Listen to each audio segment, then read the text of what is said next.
Serena sent us an email. She bought a house a year ago, just realized that the letters that she was getting addressed to the former owner were actually delinquent homeowner association dues that apparently the former owner never paid.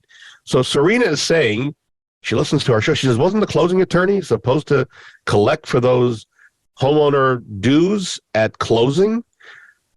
What did she do now, Chuck? What's the responsibility? Well, you might want to call that closing entity and say, hey, guys, what's going on?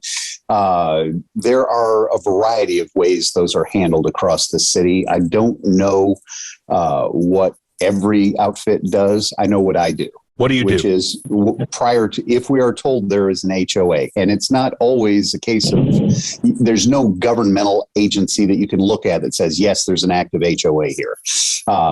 So we rely on the sellers and the realtors to get us that information. But once we've figured out that there's an HOA, and a lot of times we know, you just go ahead and call the HOA and you get the information related to delinquencies, any upcoming assessments, because that also can happen, where they come up with an assessment and they voted on it. It just hasn't taken place yet. So that's also, you wake up and you find out there's this huge assessment for a new roof on the condo.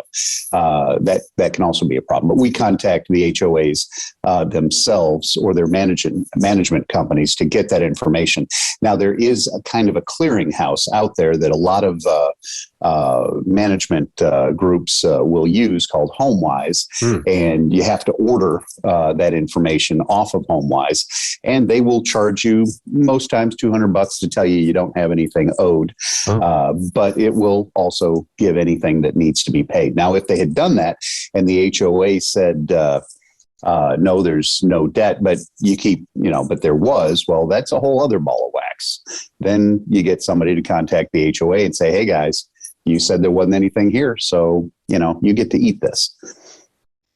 So from our perspective as a realtor, I can't speak for other realtors, but I can say that when we do a listing, we ask the seller what the homeowner association is, what the fee is, so we know to put that in our records, which also goes on the MLS, which also cues you, Chuck, as the closing attorney. But keep in mind, we don't see the MLS. No, I know that. Yeah. So we do rely on the sellers and the realtors to be the backstop on that. Now, there's a lot of times that PVA will give the information and we'll say, hey, it's in this neighborhood, whatever. And we know from experience that there's an HOA. But there are some outfits in town that just kind of rely on the sellers and the buyers to deal with that themselves. I don't think that's how it should be done, but